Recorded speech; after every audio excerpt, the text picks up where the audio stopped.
Shalom saudaraku, apa kabar? Saya percaya saudara ada dalam keadaan sehat dan luar biasa diberkati oleh Tuhan.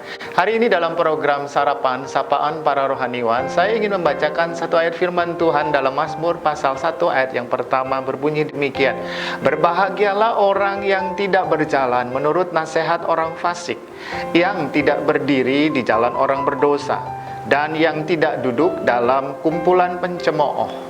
Saudara, ada istilah dalam bahasa Jawa, witing trisno jalaran soko kulino. Artinya cinta bisa muncul karena kebiasaan. Cinlok, anak-anak sekarang menyebutnya, alias cinta lokasi. Rupa-rupanya kebiasaan yang baik bisa ditularkan melalui kebiasaan-kebiasaan baik.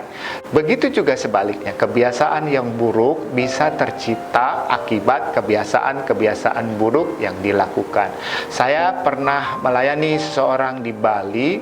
Dia cerita tentang kebiasaan-kebiasaan buruknya karena dia terikat dengan yang namanya judi sabung ayam, dan menjadi berbahaya ketika dia mulai terikat dengan kondisi tersebut. Saya tanya bagaimana awalnya itu bisa terjadi. Dia kemudian menceritakan bahwa awalnya dia hanya berjalan, memperhatikan orang-orang itu sedang melakukan kegiatan tersebut.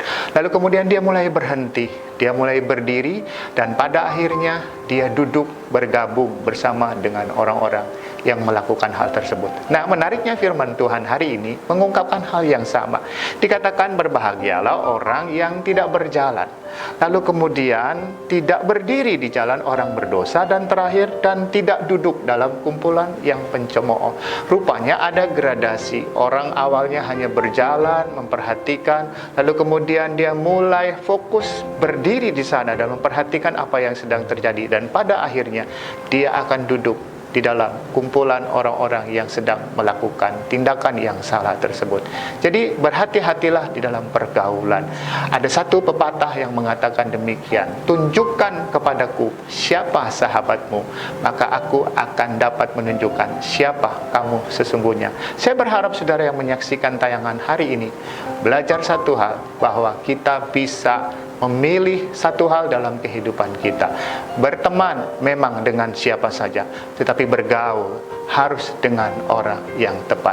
Semoga firman Tuhan hari ini menginspirasi setiap kita untuk tetap menjaga hubungan kita, terutama bergaulan dengan Tuhan dan sahabat-sahabat rohani dalam kehidupanmu. Tuhan Yesus memberkati kita sekalian.